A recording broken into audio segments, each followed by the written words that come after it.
Alhamdulillah, puji syukur kehadiran Allah Subhanahu wa taala. Allah Subhanahu wa taala senantiasa mencurahkan nikmat kepada seluruh makhluknya dan itu tidak pernah terhenti walaupun hanya sekejap mata. Kemudian salawat beriringkan salam kepada Nabi kita tercinta yakni Nabi Muhammad sallallahu alaihi wasallam. Ikhwani fid din, a'adakumullah.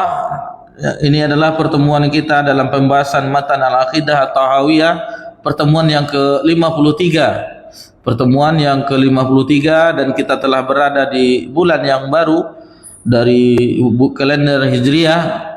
Kita berada di malam ini di tanggal 6 Safar 1447 Hijriah bertepatan 30 Juli 2025 Masehi. Insyaallah kita akan lanjutkan pelajaran kita. Karena kita agak cepat, mungkin kita akan membahas 10 sahabat yang dijamin oleh Nabi sallallahu alaihi wasallam masuk surga. 4 alhamdulillah kita bahas. Alhamdulillah telah kita bahas yakni Khalifah Ar-Rasyidin. Jadi tersisa 6. Maka itu kita mungkin secara garis besarnya fadilah-fadilah yang disebutkan oleh Nabi sallallahu alaihi wasallam. Kemudian sedikit biografinya. Mungkin itu saja. Adapun yang Khulafaur Rasyidin itu setiap khalifah 1 kali pertemuan. Jadi kalau setiap sahabat 1 kali pertemuan, yang 6 sisanya ini tentu akan memakan waktu 2,5 bulan lagi. Jadi mudah-mudahan dengan ini kita mengenal beliau radhiyallahu anhum secara garis besar. Mungkin kita pernah membaca atau mendengar biografi mereka, tapi alhamdulillah ini kita ulang kembali ketika kita mempelajari matan aqidah at-tahawiyah. Tafadhal. Poin 201.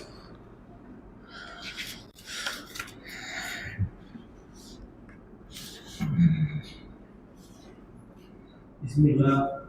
Allah Imam Ja'far at-Tahawiyah rahimahullah ta'ala wa anna al-ashrata alladhi sammahu Rasulullah sallallahu alaihi wasallam wa basyarahu bil jannah alam ma syahida lahu Rasulullah sallallahu alaihi wasallam wa qawluhu al-haq wa hum Abu Bakr wa Umar wa Utsman wa Ali wa Talha wa Zubair wa Sa'd bin wa Sami wa Abdul Rahman ibn Auf wa Abu Ubaidah ibn Jarrah wa huwa amin hadhihi al-ummah radhiyallahu anhum ajma'in.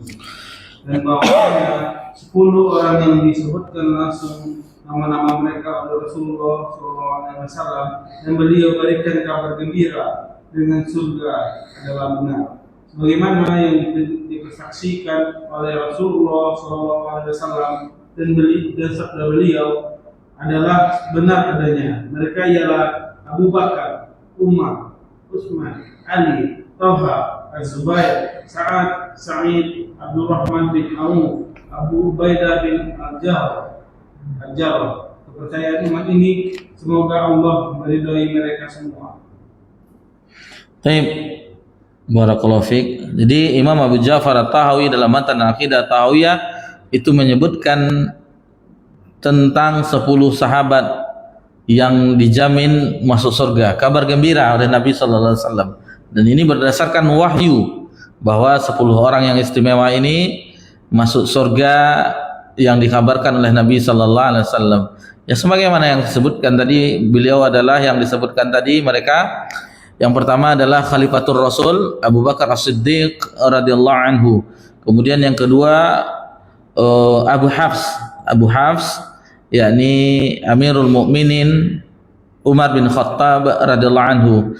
Kemudian yang ketiga Abu Abdillah yang mana sebelumnya beliau bukan Abu Abdillah, akan tetapi setelah beliau memiliki nama di karunia putra ketika memiliki istri menikah dengan putri Rasulullah SAW, Ruqayyah, maka lahirlah anak putra yang diberi nama Abdullah. Maka ketika itu diberilah kunyah beliau dengan Abu Abdillah atau digelari dengan Dzunurain, Nurain, istilahnya memiliki dua cahaya karena menikahi dua orang putri Nabi SAW. Kemudian yang keempat Abu Hasan, atau digelari juga dengan Abu Turab, Bapak Tanah, yang kita telah pelajari di pekan yang lalu bahwasanya Nabi SAW memanggil beliau ketika tidur di masjid. Ada perselisihan beliau dengan istri beliau Fatimah binti Rasulullah SAW, maka dibangunkan oleh Nabi SAW, ya Abu Turab, kum, bangunlah wahai Abu Turab. Kata Ali bin Abi Thalib, tidak ada yang lebih senang aku dipanggil dengan yang dipanggil oleh Nabi SAW, Ali bin Abi Thalib radhiyallahu anhu. Yang kelima, Talhah bin Ubaidillah. Talhah bin Ubaidillah yaitu syuhada, seorang syahid yang dia digelari syahid tetapi masih berjalan di permukaan bumi. Ini kisah heroik beliau di perang Uhud, bagaimana beliau menjadi tameng atas Nabi sallallahu alaihi wasallam, yang mana sebelumnya ada beberapa sahabat dari Ansar yang menjadi tameng itu wafat, gugur, dan akhirnya Talha terakhir, sehingga ketika itu Nabi SAW menyebutkan jika ada ingin melihat seorang syahid yang masih berjalan di bumi, dia adalah Talha. Sementara yang kita ketahui syahid itu yang meninggal seperti Hamzah dan yang lainnya, akan tetapi ini khusus untuk Talhah bin Ubaidillah, itu adalah seorang syahid tetapi masih berjalan di permukaan bumi. Dan sahabat memuji ketika setelah terjadi perang Uhud. Perang ini adalah harinya Talha. Ini adalah harinya Talha. Dipuji bahwa perang itu adalah perangnya Talha, karena kisah heroik beliau yang apabila kita kembali ke perang Uhud, di situ nampaklah kepahlawanan Talhah bin Ubaidillah. Dan masjid di Ma'had Al-Madaniyah itu masjid Talhah bin Ubaidillah, ya kan? Yang Ustadz Arif Al-Bahri, kalau tidak salah, masjidnya Talhah bin Ubaidillah, salah seorang sahabat yang dijamin masuk surga. Kemudian yang keenam, Az-Zubair bin Awwam. Yang keenam adalah Az-Zubair bin Awwam. Dia adalah Hawari, yaitu pengikut setia Nabi sallallahu alaihi wasallam, pelindung setia Nabi sallallahu alaihi wasallam. Yang ketujuh, Abdurrahman bin Auf. Abdurrahman bin Auf adalah saudagar yang sukses. Yang kedelapan, Sa'ad bin Abi Waqqas.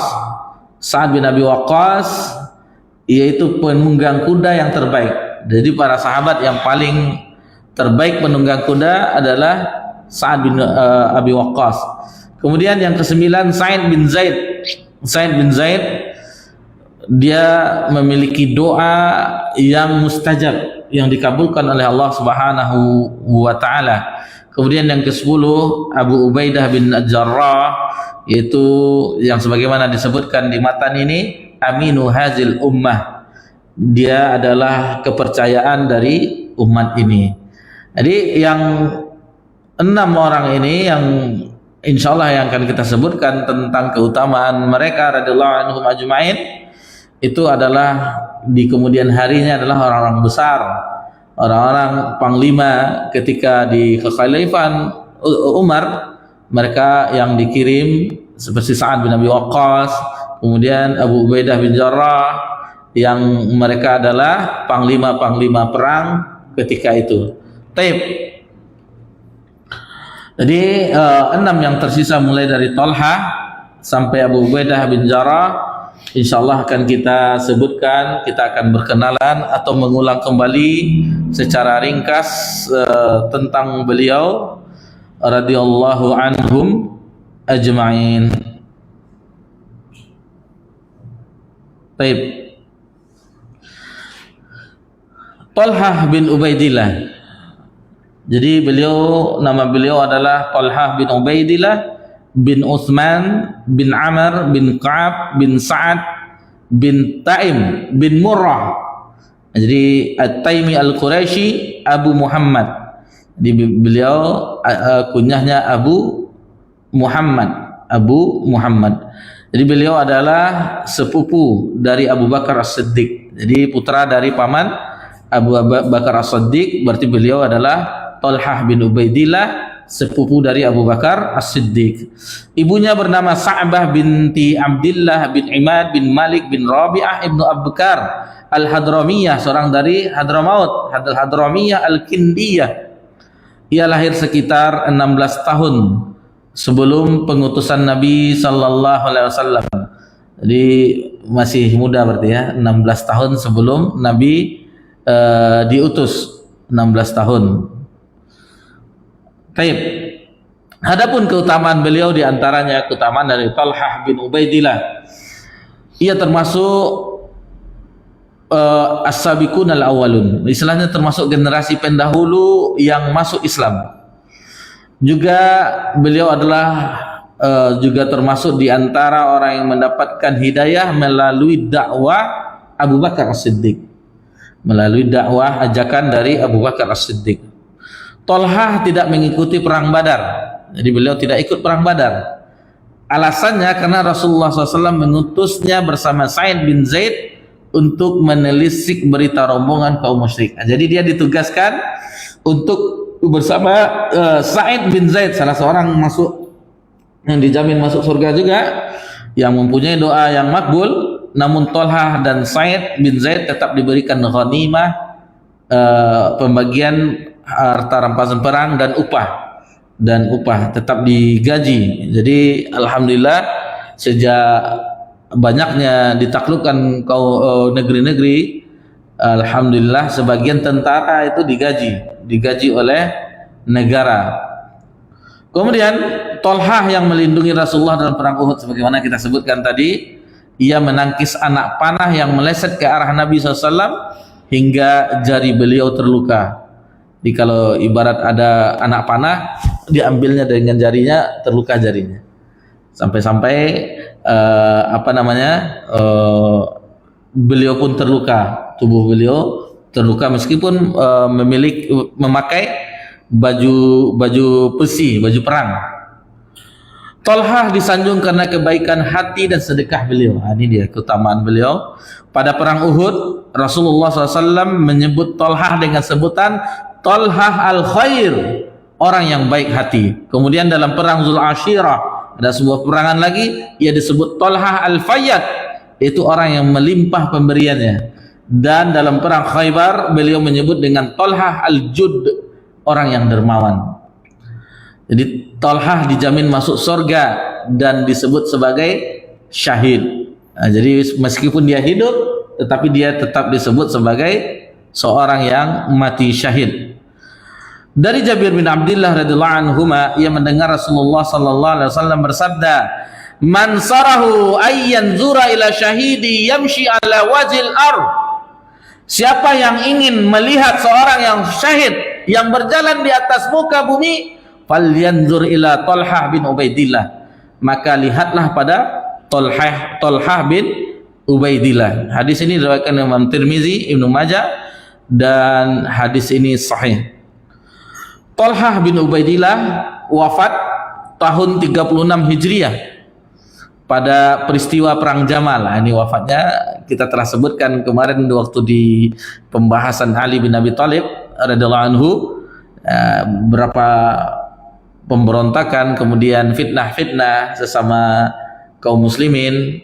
Jadi kalau tidak ada berita yang sahih bagi kita, maka mengunci mulut itu lebih baik.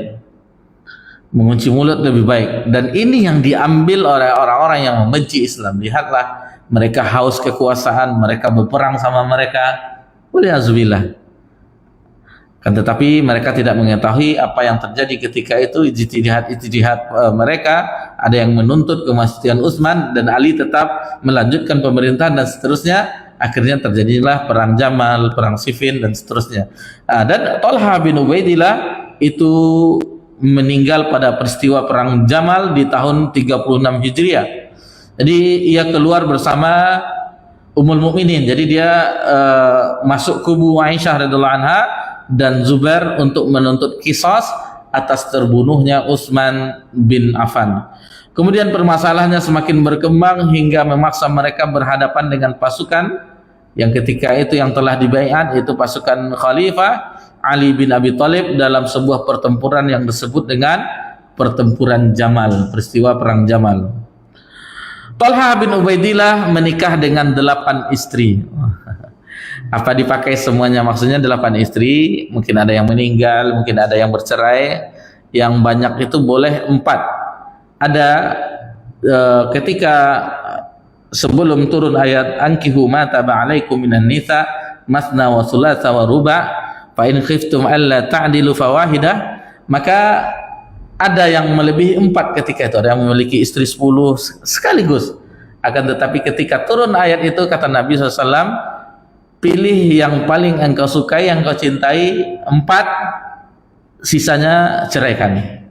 Karena yang di aturan agama Islam, hukum bahwasanya maksimal itu 4. Sekali pakai maksudnya, kecuali cerai nikah lagi, cerai nikah sampai 200 istri boleh. Tetapi yang pas dipakai sekaligus itu di syariat Islam adalah 4. Beliau memiliki 11 putra dan 4 putri, berarti anaknya adalah 15 orang. Taib. Kita beralih ke berikutnya, yang ke-6. Kita lanjut yang ke-6 karena 4 sudah kita bahas, Khalifatul Rasyidin. Yang ke-5 Talha bin Ubaidillah, yang ke-6 adalah Az-Zubair bin Awwam. Nama beliau adalah Az-Zubair bin Awwam bin Khuwailid bin Asad bin Abdul Uzza bin Qusay bin Kilab Al-Qurasi Al-Azdi Al-Maki. Kunyah beliau adalah Abu Abdillah, karena ada anaknya Abdullah bin Zubair, Urwah bin Zubair, siapa lagi? Yang bin Zubair. Ibunya bernama Sofiyah binti Abdul Muttalib. Nah, jadi ibunya adalah bibi dari Nabi sallallahu alaihi wasallam. Ali, Az-Zubair, Talhah dan Sa'ad berumur sebaya. Jadi itu sebaya umurnya. Ali bin Abi Thalib, Zubair bin Awwam, Talhah bin Ubaidillah dan Sa'ad bin Abi Waqqas itu umurnya sebaya. Sebagaimana kalau kita mempelajari hadis ada namanya Abadilah. Abadilah itu ada 4 orang yang terkenal di dalam ilmu hadis. Itu anak sahabat kecil, junior. Ya, mereka 4 Abdullah itu adalah Abdullah bin Abbas, Abdullah bin Umar, Abdullah bin Amr bin As, satu lagi Abdullah bin Zubair kalau tidak salah. Nah, itu sebaya, Abadilah. Jadi dikenal dengan Abadilah. Di beliau Abu Abdillah Zubair bin Awam. Taib. Jadi beliau dengan Nabi sepupuan karena ibu beliau Sofiyah binti Abdul Muttalib itu adalah bibi dari Nabi SAW, beradik kakak dengan ayah Nabi Abdullah. Ketika teringat kita ambil dari sini waktu kajian Sirah Nabawiyah, pernah bibinya ini menangis ketika Nabi SAW kita mengetahui suatu peperangan itu belum dimulai sebelum ada perang tanding. Jadi Zubair pernah dipilih oleh Nabi SAW untuk perang tanding, 1 lawan 1, 2 lawan 2, 3 lawan 3 sebelum terjadinya berkecamuknya perang. Ketika itu menangislah Sofiyah, lalu meminta kepada Nabi SAW agar ditukar, bukan Zubair, yang lain saja. Wahai Rasulullah, kenapa harus Zubair? Lalu ditenangkan oleh Nabi SAW bahwa Nabi yakin dia adalah seorang yang tangguh, kesatria, insya Allah dia akan menang nanti, kata Nabi SAW. Nah, jadi dari sini kita ambil pelajaran bahwasanya di antara manusia atau penduduk bumi yang sangat mencintai kita adalah ibu kita. Lihatlah bagaimana kekhawatiran seorang ibu tentang keselamatan anaknya. Jadi bagi kita yang masih memiliki ibu, itu adalah nikmat yang tiada tara. Nikmat yang tiada tara. Jadi selagi ada, maka berusahalah untuk senantiasa membuatnya bahagia, berbakti kepadanya. Dan adapun yang telah tiada, doakan selalu Doakan selalu di dalam sholat, dalam sujud, selalu setiap hari.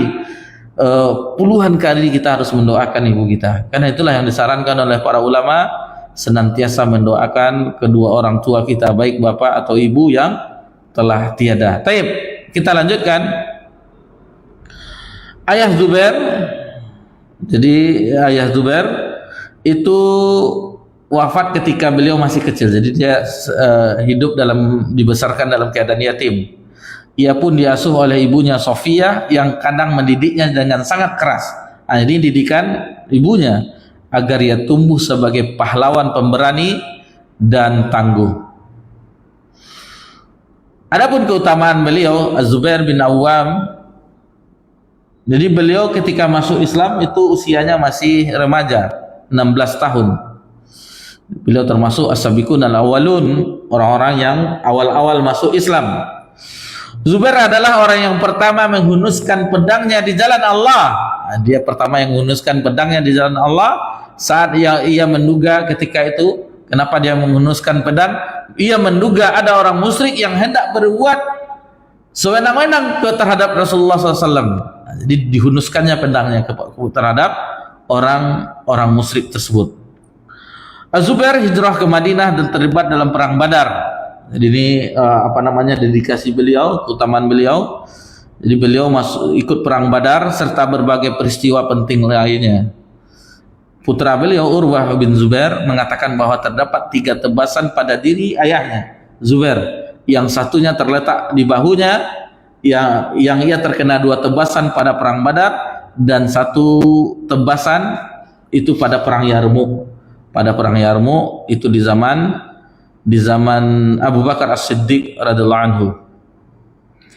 Zubair menunggang kuda dengan mengenakan sorban kuning yang dinyatakan bahwa para malaikat turun serupa dengan tampilannya. Jadi ketika Zubair menunggang kuda ketika perang menggunakan sorban kuning, dan begitulah malaikat menjelma dengan keadaan seperti Zubair tersebut. Dan Zubair disebut sebagai tetangga Nabi SAW di surga. Enak, nikmatnya bertetangga dengan Nabi SAW. Mereka bersama-sama ada hubungan nasab juga, sepupuan. Alhamdulillah di surga pun bertetangga dengan Nabi SAW. Beliau disebut pengikut setia, Al-Hawariyun. Zubair bin Awwam Al-Hawariyun. Jadi beliau adalah seorang sosok pembela Rasulullah SAW.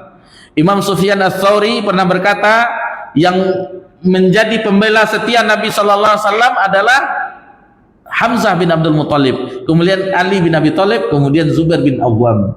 Tetapi yang terkenal dengan gelar Al-Hawari adalah Zubair bin Awwam.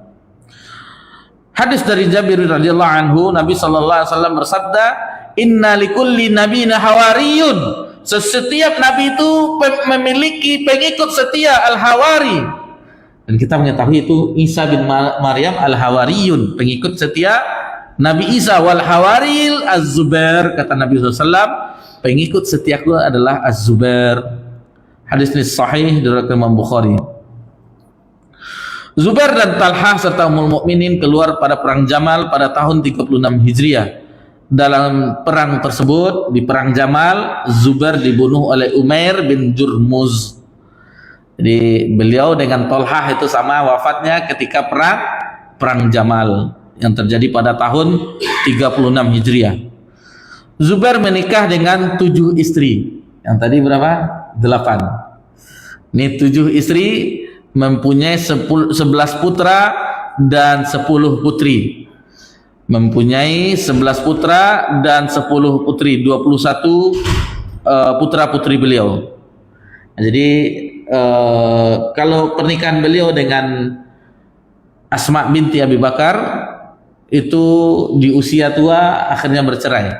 Asma dengan Zubair itu akhirnya bercerai, dan dari situlah yang anak-anak beliau menjadi ulama seperti Abdullah bin Zubair, Urwah bin Zubair, dan seterusnya.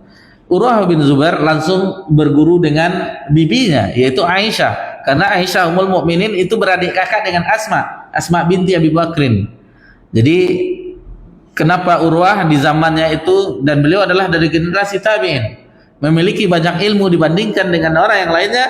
Ketika yang lainnya itu terhambat untuk belajar dengan Ummul Mukminin Aisyah radhiyallahu anha, Urwah itu lalu lalang ke rumah bibinya, sehingga dia banyak mendapatkan ilmu dari bibinya Ummul Mukminin Aisyah radhiyallahu anha. Baik, kita lanjut yang ketujuh, sahabat yang dijamin masuk surga, Abdurrahman bin Auf. Abdurrahman bin Auf. Nama beliau adalah Abdurrahman bin Auf bin Abdul Harith bin Zahrah bin Kilab al-Qurashi al-Zuhri. Dan kunyah beliau Abu Muhammad, sama dengan Talha bin Ubaidillah, kunyahnya juga Abu Muhammad. Nama ibu beliau adalah Sofiyah. Jadi bukan Sofiyah binti Abdul Muthalib yang ibunya Zubair bin Awam, tidak, tapi Sofiyah yang lain. Ada yang mengatakan Sofa, dan ada riwayat yang lain mengatakan itu Syifa. Dan Syifa ini nama yang paling masyhur. Sofia, Sofa, Syifa. Jadi itu yang disebut oleh hadis sejarah nama ibu dari Abdurrahman bin Auf. Tapi yang terkenal adalah Syifa. Syifa itu yang terkenal, yang paling masyhur, dan juga Az-Zuhriyah. Az-Zuhriyah.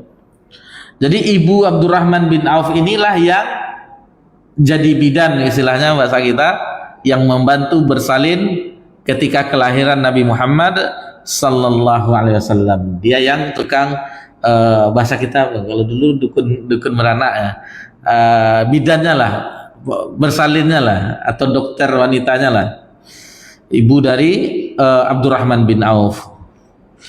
Abdurrahman bin Auf lahir 10 tahun setelah peristiwa Perang Gajah.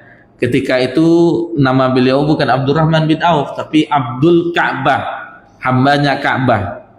Jadi nama beliau awalnya Abdul Ka'bah, hamba Ka'bah, tetapi itu tidak boleh. Ta'bid dengan menisbahkan kepada selain nama-nama Allah itu tidak boleh. Abdul Uzza dan seterusnya itu tidak boleh. Sehingga akhirnya beliau diganti namanya dengan Abdurrahman bin Auf.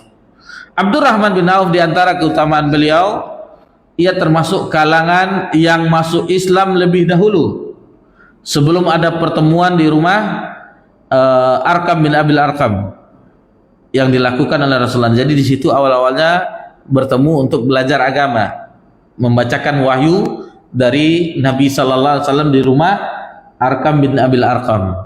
Ini ada sedikit kisah waktu awal-awal kajian di Rumbai. Awalnya tidak diizinkan di Musola Nur Ar-Rasyid, yang sekarang alhamdulillah sudah kajian 2 bulan di situ diizinkan. Awalnya dahulu sekali kajian itu tidak diizinkan lagi. Akhirnya alhamdulillah teman-teman ikhwah kita di Rumbai, Fikri dan yang lain-lainnya inisiatif melanjutkan kajian di rumah. Ketika kajian di rumah itu ditahzir oleh sebagian orang. Masa kajian di rumah, katanya. Tidak tahu dia Nabi SAW di awal-awal kajian di rumah Arkam bin Abil Arkam. Jadi bukan sengaja kajian di rumah, tetapi karena kondisi ketika itu. Kesabaran hampir 4 tahun ya Fikri, 3 tahun lebih, 3,5 tahun anggap. Akhirnya yang pengurus lama wafat, digantikan pengurus yang baru. Pengurus baru mengundang kita, kajiannya dipindahkan saja di musola. Insyaallah. Jadi dengan kesabaran, alhamdulillah, tetapi ada aturannya. Jika melawan aturannya tidak diizinkan lagi. Jadi harus dipatuhi aturan. Kita sebagai tamu akhirnya dipatuhi aturannya. Karena sudah azan Isya, kita dengarkan azan Isya. Insyaallah setelah itu akan kita lanjutkan mengenal Abdurrahman bin Auf. Taib, fadhil.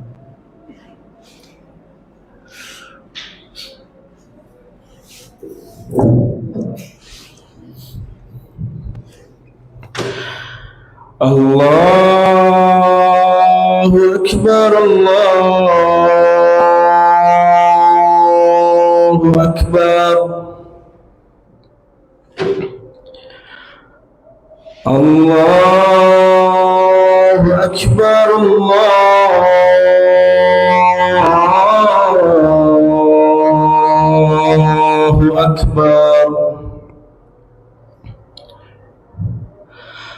أشهد أن لا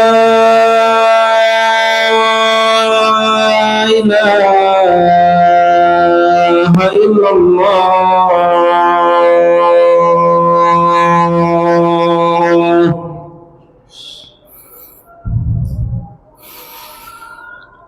أشهد أن لا إله إلا الله.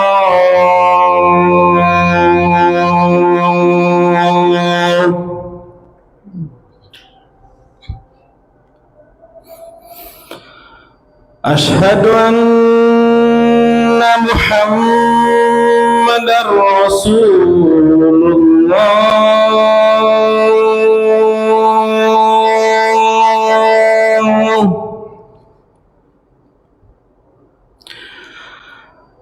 أشهد أن محمدا رسول الله.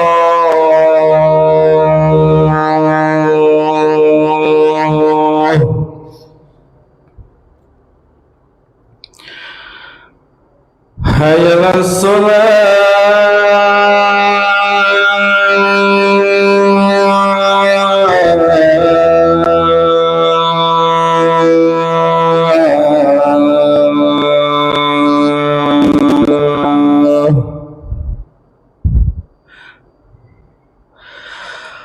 حي على الصلاة.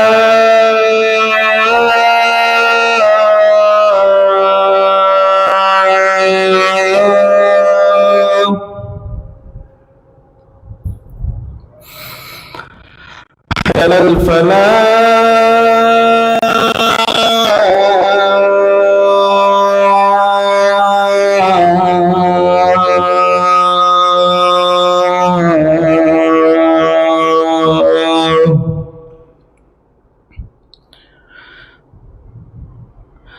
حي على الفلاح.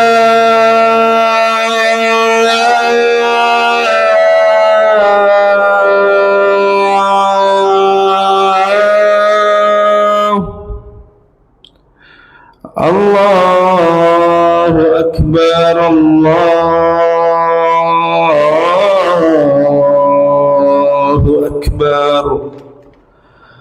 لا إله إلا الله.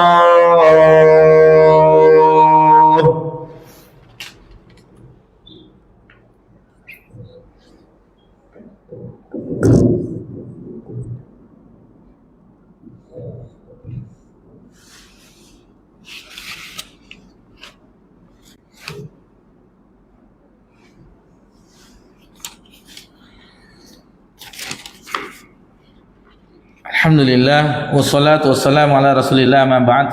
Baik, kita lanjutkan. Tadi terhenti di Abdurrahman bin Auf. Beliau Abdurrahman bin Auf radhiyallahu anhu mengharamkan khamar bagi dirinya sendiri pada masa jahiliyah. Jadi ada para sahabat itu yang menjaga fitrahnya, di antaranya Abu Bakar As-Siddiq tidak pernah mengikuti ala jahiliyah, minum khamar, pesta-pesta biduan-biduan yang menari-menari ala jahiliyah dahulu, tidak ikut mereka. Begitu juga dengan Utsman bin Affan. Di sini Abdurrahman bin Auf juga di masa jahiliyah dia tidak ikut meminum khamar. Dan beliau melakukan 2 kali hijrah. Biasanya 2 kali hijrah itu ke Habasyah dan ke Madinah. Beliau terlibat dalam perang Badar dan seluruh perang lainnya. Jadi tidak pernah absen. Abdurrahman bin Auf tidak pernah absen dari peperangan bersama Nabi SAW. Abdurrahman bin Auf terluka dalam perang Uhud. Ketika peristiwa perang Uhud itu mendapatkan luka 21 bekas luka. 21 hitung aja, entah bentuk apalah kulitnya. Biasanya kalau kena tebas itu kan meruyak itu otot-otot itu. Nah, itulah yang dialami oleh Abdurrahman bin Auf. Jadi kalau kita baca biografi mereka ini, wajarlah mereka diberikan oleh Nabi SAW kabar gembira atas usaha dan perjuangan mereka ketika bersama Nabi SAW. Nah, jadi wajar mereka mendapatkan kabar gembira tersebut. Kemudian Rasulullah SAW mempersaudarkan beliau dengan ketika hijrah dengan Sa'ad bin Abi Rabi'. Sa'ad bin Abi Rabi'. Jadi Sa'ad bin Rabi' ini nanti ada kisahnya bagaimana beliau menawarkan kebun, bahkan menawarkan istrinya untuk Abdurrahman bin Auf. Rasulullah SAW mengutus Abdurrahman bersama 700 orang ke Daumatul Jandal yang terjadi pada bulan Sya'ban tahun ke-6 Hijriah. Jadi itu dikomandoi oleh Abdurrahman bin Auf ke Daumatul Jandal. Ia menyuruh penduduknya kepada Islam, lalu ditolak sebanyak 3 kali. Namun Asbagh bin Amir Al-Kalbi Nasrani masuk Islam. Jadi orang Nasrani ada yang masuk Islam ketika itu. Kemudian Rasulullah SAW menyuruh untuk menikahi Tumadir binti Asbagh. Jadi diperintah oleh Nabi untuk menikahi anak dari Asbagh bin Amir Al-Kalbi, itu yang bernama Tumadir binti Asbagh. Abdurrahman termasuk orang yang memberikan fatwa pada masa Rasulullah SAW. Jadi ini keutamaannya. Rasulullah SAW masih hidup, beliau termasuk orang yang memberikan fatwa. Berarti beliau memiliki ilmu yang cukup banyak dibandingkan dengan sahabat yang lainnya. Abdurrahman bin Auf adalah salah seorang di antara 6 sahabat yang menjadi ahli surga yang diberitahukan oleh Umar bin Khattab. Jadi pada perang Tabuk, Rasulullah SAW sempat menunaikan 1 rakaat dari salat subuh dengan mengikut di belakangnya. Ia sebagai satu-satunya sahabat secara meyakinkan menunaikan salat yang demikian. Jadi pada peristiwa perang Tabuk, Nabi SAW pernah salat subuh 1 rakaat. 1 rakaat. Jadi Abdurrahman bin Auf yang mengingatkan. Jadi Abdurrahman bin Auf yang mengingatkan bahwasan Nabi SAW diyakinkan oleh Abdurrahman bin Auf bahwasanya 1 rakaat ya Rasulullah, baru ditambah oleh Nabi sallallahu alaihi wasallam. Jadi kalau kalau kita misalnya dalam keadaan sibuk, apalagi peristiwa perang, itu terkadang tidak ingat apa yang berapa rakaat. Itulah kelemahan salat. Kalau salat sendiri, ini rakaat ketiga atau keempat ya? Ketiga atau keempat. Nah memang begitu, pernah sering dialami kalau salat sendiri. Nah, itu kelebihan salat jamaah. Ya kita ikut imam. Ju'ilal imam yu'tama bihi. Imam itu dijadikan untuk diikuti dan mendapatkan as-salatul jama'ati afdalu min salatil fardhi bi 27 derajat. Salat berjamaah itu lebih utama dibandingkan salat sendiri 27 derajat. Nah, banyak keutamanya lagi. Kalau belajar fikih, apakah sholat sendiri sah? Tetapi tidak mendapatkan keutamaan kalau belajar fikih seperti itu. Cuman kalau kita belajar untuk lebih giat, ambillah pendapat yang rajih. Maksudnya pendapat yang rajih, Nabi SAW menganggap bahwa sholat, bukan Nabi SAW, para ulama sebagian menganggap sholat jamaah kalau tidak ada uzur syar'i maka wajib hukumnya. Dan tidaklah salah misalnya Imam Syafi'i mengatakan dalam mazhab beliau hukumnya sunat muakkad, akan tetapi kelemahan orang kita kalau sudah dibilang sunat tapi tidak tahu muakkadnya, karena sunat tidak wajib salat berjamaah. Ini gara-gara belajar mazhab, akhirnya Imam Syafi'i mazhabnya sunat muakkad salat berjamaah. Nah, jadi lihatlah orang-orang yang komitmen misalnya dengan pendapat Imam Syafi'i memang mengabaikan. Kita lihat di kampus-kampus, di ini para kiai, ustaz, sunat, kan sunat itu apanya. Nanti kan masih ada waktu lagi. Nah, kan nanti kita selesaikan ini, nanti kita berjamaah nanti di jam 1:30. Nah, begitulah anggapan orang. Tapi kalau kita belajar, ambillah pendapat yang kuat, yang dikuatkan oleh para ulama, ahli ilmu, yang rajih. Nah, itulah yang kita ikuti. Bukan mencari yang mana yang lemah. Mana yang lemah, ini pendapat Imam Abu Hanifah masalah ini agak santai. pakai ini aja. Ini pendapat Imam Ibnu Hazm di mazhabnya musik itu boleh pakai yang ini aja. Jadi semua yang longgar-longgar pakai yang itu. Ini salah cara beragamanya. Taib. Abdurrahman bin Auf itu sosok yang rendah hati dan rajin sedekah. Abdurrahman adalah seorang yang saudagar sukses. Dari Anas bin Malik radhiyallahu anhu, ia menyatakan bahwa Abdurrahman bin Auf pernah dipersaudarakan oleh Rasulullah SAW, sebagaimana tadi kita sebutkan dengan Sa'ad bin Rabi' al-Ansari. Ketika itu Sa'ad al-Ansari memiliki dua istri, dan memang ia terkenal dengan sangat kaya. Lantas ia menawarkannya kepada Abdurrahman bin Auf untuk berbagi dalam istri dan harta. Di mana ada teman yang seperti ini? Bahkan disaudarakan antara Muhajirin dan Ansar. Jadi artinya istri Sa'ad yang disukai oleh Abdurrahman akan ia ceraikan, lalu akan diserahkan kepada Abdurrahman bin Auf setelah masa iddahnya. Abdurrahman ketika itu menjawab, barakallahu laka fi ahlika wa malika duluni anas suk. Jadi kata Abdurrahman bin Auf, ketika ditawarkan hartanya, kebunnya, ditawarkan juga istrinya, ketika itu dijawab, dikatakan oleh Abdurrahman bin Auf kepada saudara kaum Ansar yang dipersaudarakan oleh Nabi SAW, Sa'ad bin Rabi' al-Ansari, kata beliau, dulani ala suq, tunjukkanlah kepadaku, cukup tunjukkan kepadaku di manakah pasar. Ketika itu ditunjukkanlah kepada Abdurrahman bin Auf pasar. Di situ pasar, lalu ia berdagang hingga ia mendapatkan untung yang sangat banyak. Karena awal berdagang beliau berdagang keju dan samin, tepung samin tersebut, itulah awalnya, mulai nambah berkembang. Suatu hari Nabi SAW melihat pada Abdurrahman bin Auf ada bekas warna kuning pada pakaiannya. Jadi Nabi melihat ada bekas warna kuning di pakaian. Ini bukan kotoran, tetapi seperti orang pesta yang warna-warna itu apa namanya? Inai. Nah, jadi seperti itu. Lalu kata Nabi SAW, wahai Abdurrahman, apa yang terjadi padamu? Ia menjawab, ya Rasulullah, wahai Rasulullah, saya telah menikahi seorang wanita Ansar. Rasulullah SAW kembali bertanya, berapa mahar yang kau berikan kepadanya? Abdurrahman menjawab, aku memberinya mahar emas sebesar sebuah kurma, sekitar 5 dirham. Kemudian Rasulullah SAW bersabda kepada beliau, berkata, aulim walau bisyah. Kata Nabi, lakukanlah walimahlah walaupun dengan seekor kambing. Nah, ini dia patokan seekor kambing itu. Inilah kisahnya.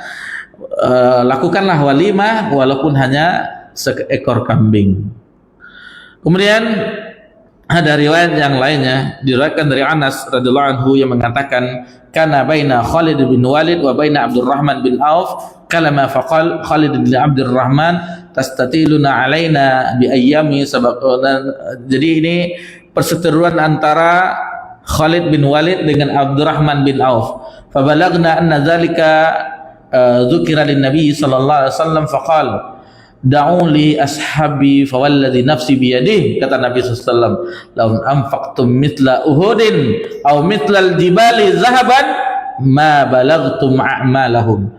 Jadi saat itu terjadi pembicaraan kurang harmonis antara Khalid bin Walid dan Abdurrahman bin Auf, hingga Khalid berkata kepada Abdurrahman, jadi Khalid bin Walid pernah berkata kepada Abdurrahman bin Auf, kalian bersikap sombong terhadap kami terkait peristiwa yang telah lebih dahulu kalian alami daripada kami. Nah, jadi itu katanya, jangan sok-soklah kalian mentang-mentang kami terakhir masuk Islam, kalian ceritakan peristiwa ini. Nah, jadi waktu itu Khalid semacam mengutarakan seperti itu. Kejadian itu pun disampaikan kepada Nabi SAW, maka Nabi SAW bersabda, kata Nabi SAW, fawallazi nafsi biyadi, demi zat yang jiwaku berada di dalam genggamannya. Jadi Nabi SAW ini bersumpah, seandainya kalian menginfakkan emas sebesar gunung Uhud, jadi ada yang menginfakkan sebesar Uhud, maka kalian tetap tidak mampu menyamai amal-amal mereka. Abdurrahman bin Auf wafat pada tahun 31 Hijriah, dimakamkan di pekuburan Baqi' dan disolatkan oleh Utsman bin Affan. Abdurrahman bin Auf hidup dalam usia 72 tahun. Abdurrahman berwasiat untuk memberikan uangnya sebanyak 400 dinar kepada setiap orang yang ikut dalam perang Badar. Berapa orang ikut perang Badar? 300 lebih. Berapa banyak? 400 kali 300. Berapa dinar? Berapa puluhan ribu dinar itu. Kemudian itu kekayaannya. Kemudian sedangkan jumlah mereka yang masih hidup, tapi yang masih hidup ketika itu ada sekitar 100 orang. 100 kali 400 jadi 4 berapa tuh? 40.000 dinar. Kalikanlah berapa rupiah jadinya, berapa miliar itu. Abdurrahman bin Auf menikah dengan 12 istri, memiliki 20 putra dan 8 putri. Taib. Ini sebagaimana tadi kita sebutkan, bukan sekaligus 12 istri, tetapi jumlah istri beliau akhirnya 12. Ada yang meninggal, beliau tambah lagi. Ada yang bercerai, beliau tambah lagi. Kemudian yang ke-8, Sa'ad bin Abi Waqqas radhiyallahu anhu. Nama beliau adalah Sa'ad bin Abi Waqqas, Malik bin Uhayb menurut versi yang lain, bin Abdi Manaf bin Zuhrah bin Kilab bin Murrah Az-Zuhri Al-Quraisy, Abu Ishaq. Jadi kunyah beliau adalah Abu Ishaq. Nasabnya bertemu dengan Rasulullah SAW pada Kilab bin Murrah. Ayahnya bernama Malik yang dikenal dengan julukan Abu Waqqas. Jadi Sa'ad bin Abi Waqqas, Abu Waqqas itu adalah yang dikenal nama ayahnya sebenarnya Malik. Ibunya bernama Hammah binti Sufyan bin Umayyah bin Abdi Syam, anak perempuan dari paman Abu Sufyan bin Harb bin Umayyah. Sa'ad bin Abi Waqqas lahir 21 tahun setelah peristiwa Perang Gajah. Musa bin Talhah mengatakan Ali, Zubair, Talhah dan Sa'ad adalah orang-orang yang sebaya yang dekat usianya. Jadi Ali bin Abi Thalib, Zubair bin Awwam, Talhah bin Ubaidillah dan Sa'ad bin Abi Waqqas adalah orang-orang yang sebaya yang dekat usianya. Lalu keutamaan di antara keutamaan Sa'ad bin Abi Waqqas di antaranya ia termasuk orang yang awal-awal masuk Islam, as-sabiqunal awwalun. Saat beliau masuk Islam usianya baru 19 tahun. Sa'ad bin Abi Waqqas terlibat dalam perang Badar dan perang Uhud. Ia termasuk kalangan yang bertahan pada perang Uhud. Karena ada di sebagian yang lari di perang Uhud. Saat hijrah ke Madinah sebelum kedatangan Nabi sallallahu alaihi wasallam, Sa'ad adalah orang yang pertama yang melesakkan anak panah di jalan Allah. Jadi yang pertama kali melesakkan anak panah itu adalah Sa'ad bin Abi Waqqas. Ia dikenal sebagai ahli memanah yang jitu.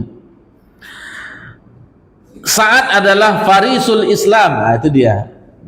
Julukannya Farisul Islam, penunggang kuda yang cakap, yang mahir, yang piawai.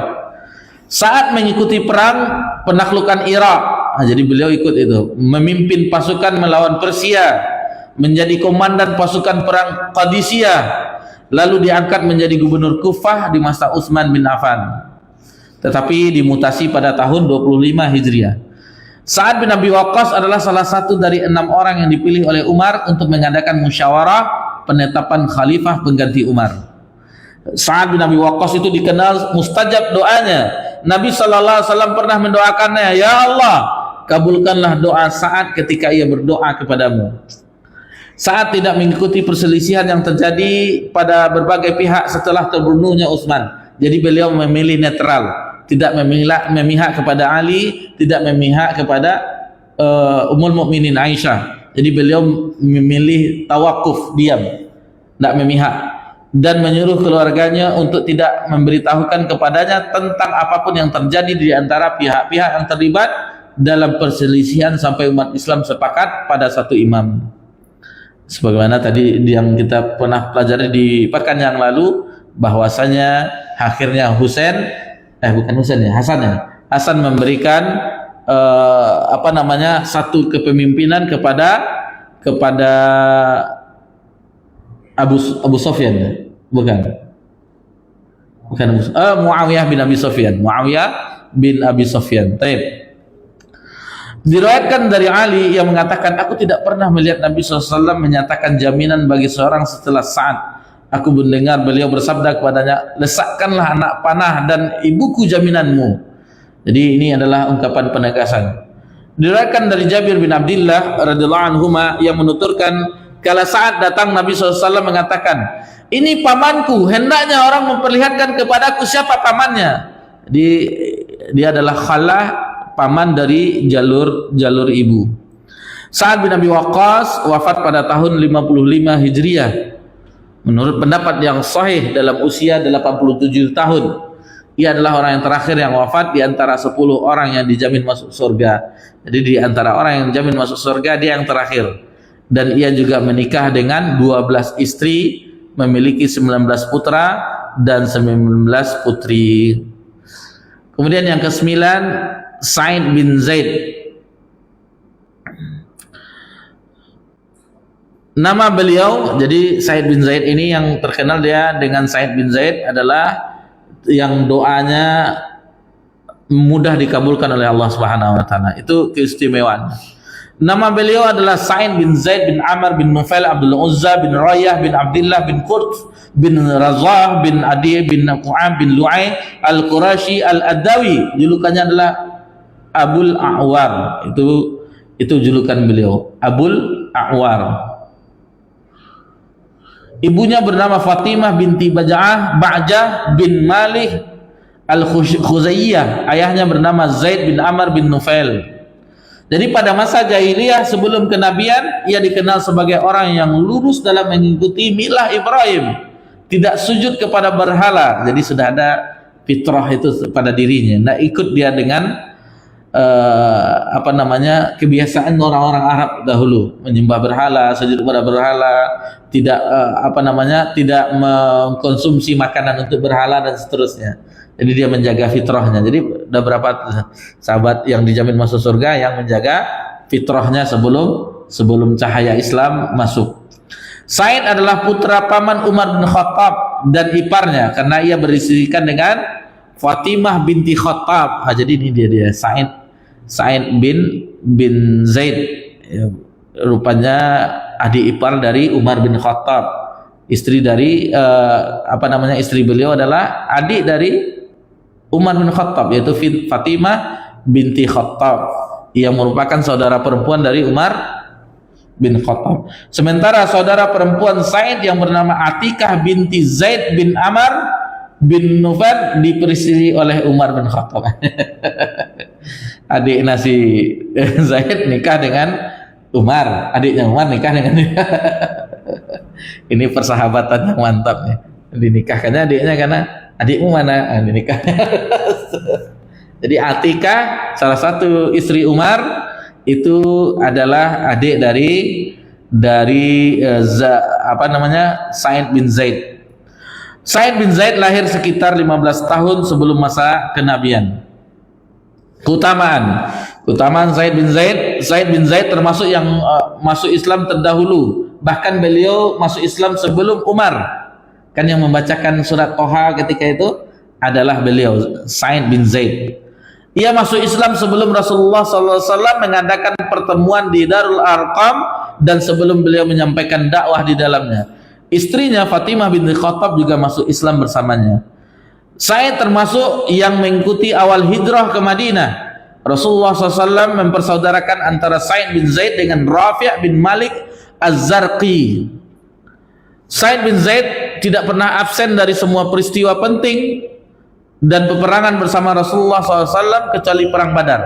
Jadi yang beliau tidak ikut hanya perang Badar saja. Sebabnya dia dan Ubaidillah pergi ke Syam untuk menelisik berita. Kemudian keduanya kembali ke Madinah bertepatan dengan terjadinya perang Badar. Oleh karena itu tetap diberi bagian oleh Rasulullah sallallahu alaihi wasallam beserta upah bagi keduanya. Dengan demikian keduanya dianggap seakan-akan turut serta dalam peristiwa perang Badar. Sa'id bin Zaid menjadi sosok yang doanya terkabul.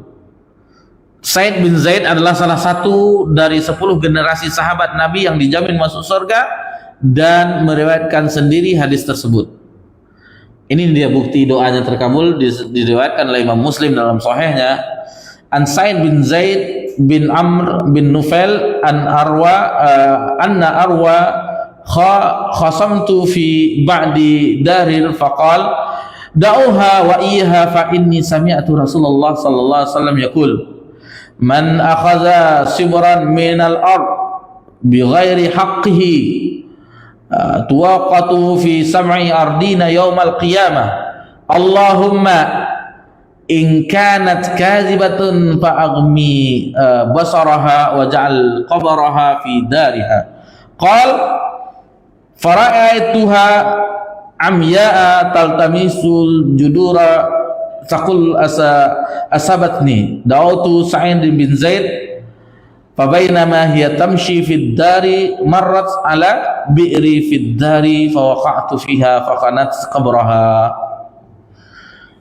Jadi beliau meriwayatkan sendiri dari Sa'id bin Zaid bin Amr bin Nufail bahwa Arwa memperkarakannya terkait sebuah rumahnya.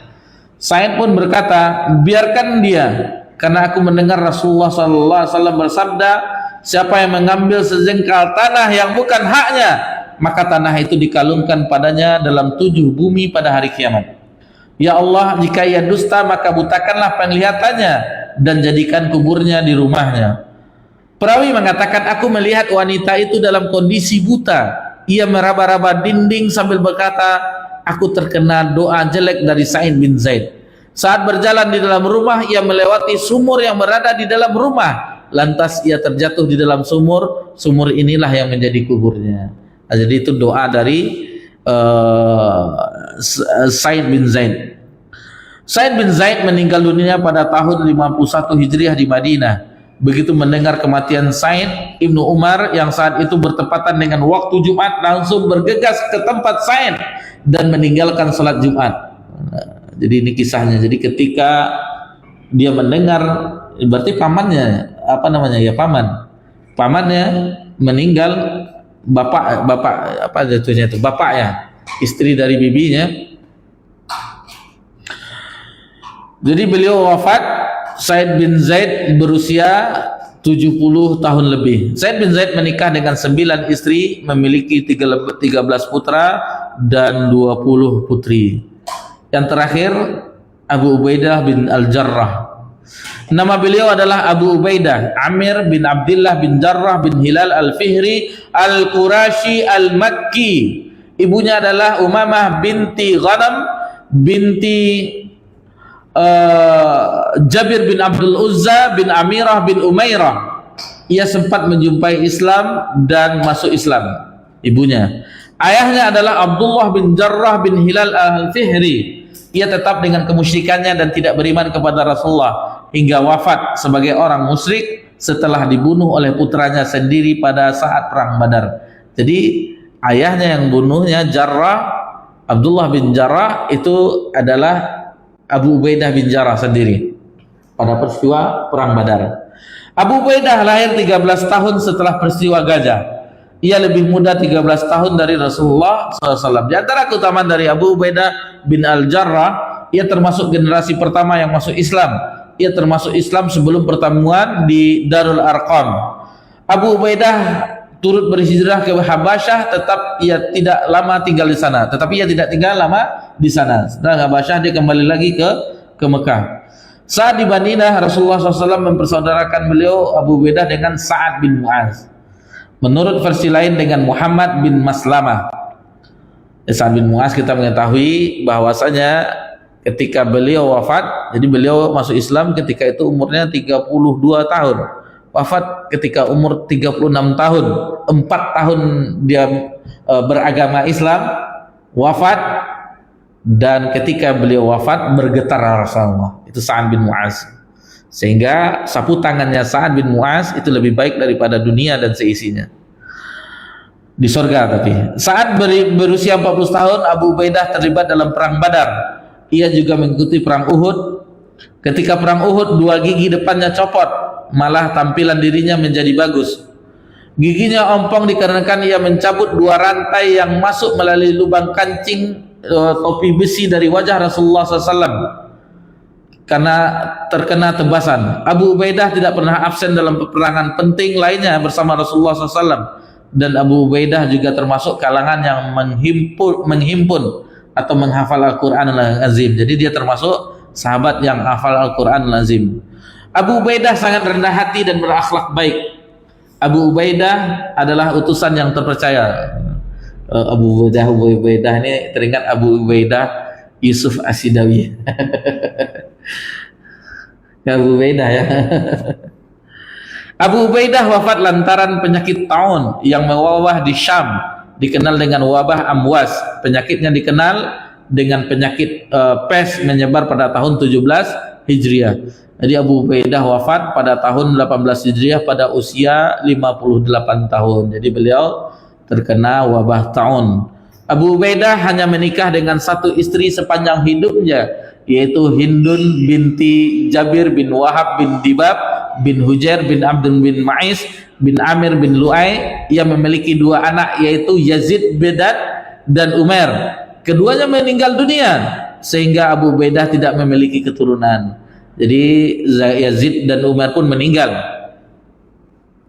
Adapun kisah Abu Ubaidah itu membunuh ayahnya itu Allah abadikan dalam firman Allah Subhanahu wa taala di akhir dari surah Al-Mujadilah ayat 22, la tajidu qauman yu'minuna billahi wal yawmil akhir yuwadduna man hadallahu wa rasuluhu walau kanu abahum wa abna'uhum wa ikhwanuhum wa ashiratahum ulaika kataba fi qulubihimul imana wa ayyadahum bi ruhim min wa yudkhiluhum jannatin tajri min tahtihal anharu khalidina fiha radhiyallahu anhum wa radu'an ulaika hizbullah ala hizbullahi humul muflihun ala inna hizballahi humul muflihun. Nah, jadi ini di ayat yang terakhir ini, kamu tidak akan mendapati suatu kaum yang beriman kepada Allah dan hari akhir saling berkasih sayang dengan orang-orang yang menentang Allah dan Rasulnya, sekalipun orang itu bapak-bapak mereka, anak-anak mereka, saudara-saudara mereka, ataupun keluarga mereka. Mereka itulah orang-orang yang Allah telah menanamkan keimanan dalam hati mereka dan menguatkan mereka dengan pertolongan yang datang dari Allah, dan dimasukkannya mereka ke dalam surga yang mengalir di bawahnya sungai-sungai. Mereka kekal di dalamnya. Allah redho terhadap mereka dan mereka pun redho puas terhadap limpahan rahmat Allah. Mereka itulah hizbullah, golongan Allah. Ala inna hizballahi humul muflihun, dan sesungguhnya golongan Allah itulah yang beruntung. Al-Hafiz Ibnu Katsir menafsirkan ayat di atas, orang-orang yang beriman tidaklah mencintai orang-orang yang menentang Allah dan Rasulnya, walaupun mereka itu adalah kerabat dekat, anak-anak mereka, bapak-bapak mereka, kerabat mereka. Dalam ayat ini, walaupun bapak mereka, walau kanu aba'uhum, walaupun adalah kisah Abu Ubaidah. Abu Ubaidah yang membunuh ayahnya saat perang Badar. Bayangkan, ayahnya kafir, penyembah berhala, anaknya muslim. Maka tidak ada keredoan bagi orang yang menentang Allah dan Rasulnya. Jadi hubungan nasab ketika itu sudah terputus. Sebagaimana ketika Nabi Nuh melihat putranya yang hanyut dengan bahtera, kecewalah dia. Maka turunlah firman Allah, sesungguhnya dia itu bukanlah putramu. Maksudnya dari keimanan. Memang biologis itu anak Nabi Nuh, akan tetapi dia tidak beriman dengan Nabi Nuh, maka itu bukan putranya. Dan ini ditambah di sini bahwasanya Abu Ubaidah ketika perang Badar itu membunuh ayahnya sendiri. Karena memang secara biologis iya, akan tetapi secara keimanan tidak ada wala dan bara. Al-wala tidak ada terhadap orang-orang yang menentang Allah dan Rasulnya, tetapi di situ tegak al-bara, yaitu melepaskan diri. Kemudian walau abahum wa abnahum, walau itu anaknya, yaitu kisah seorang putra yang bernama Abdurrahman yang dibunuh oleh bapak kandungnya. Siapa ini? seorang putra yang bernama Abdurrahman yang dibunuh oleh bapak kandungnya. Tidak ada disebutkannya oleh Ibnu Katsir. Apakah Abdurrahman? Tapi tidak, Abdurrahman dari bin Abu Bakar itu masuk Islam kalau tidak salah, yang menemani Aisyah akhirnya waktu mengambil mikot di Tan'im. Tapi yang tidak disebutkan di Abdurrahman yang dibunuh oleh bapak kandungnya itu saja. Walaupun itu saudaranya, itu kisah Mus'ab bin Umair sewaktu membunuh saudaranya Ubaid bin Umair. Mus'ab bin Umair membunuh saudaranya Ubaid bin Umair. Walau itu kerabatnya, itu kisah Umar membunuh keluarga dekatnya. Begitu juga kisah Hamzah, Ali dan Ubaidah bin Al-Haris yang membunuh kerabatnya, yaitu Utbah, Syaibah dan Walid bin Utbah. Ini sedikit kisah tentang 10 sahabat yang diberi kabar gembira oleh Nabi SAW, dan itu hadisnya sudah jelas dari Nabi SAW langsung. Abu Bakar fil jannah, Umar fil jannah, Utsman fil jannah, Ali fil jannah, langsung disebutkan oleh Nabi SAW. Dan kalau kita sedikit saja mengetahui tentang mereka, maka kita ketahui bahwasanya dengan keutamaan mereka, perjuangan mereka, pantaslah mereka mendapatkan apa yang telah dijanjikan oleh Nabi SAW. Dan di sini ada sedikit tambahan bahwasanya yang 10 yang dijamin masuk surga, ke-10-nya adalah Quraisy. Kulluhum min Quraisy. Semua mereka adalah dari Quraisy. Begitu juga ketika terjadi Nabi SAW wafat, diingatkan bahwa pemimpin itu Quraisy.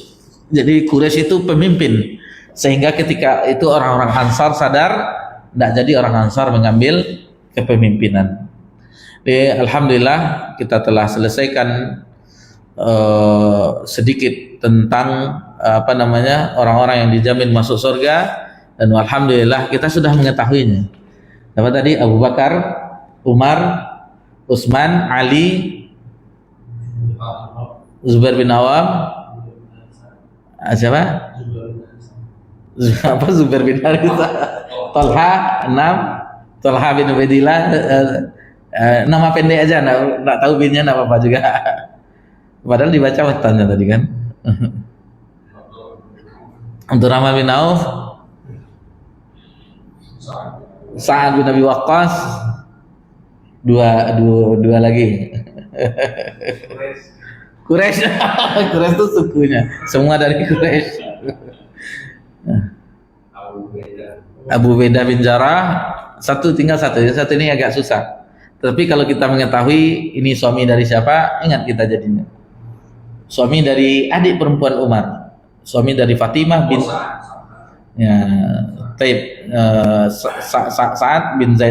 Sa'id bin Zaid. Alhamdulillah kita telah mengenal mereka.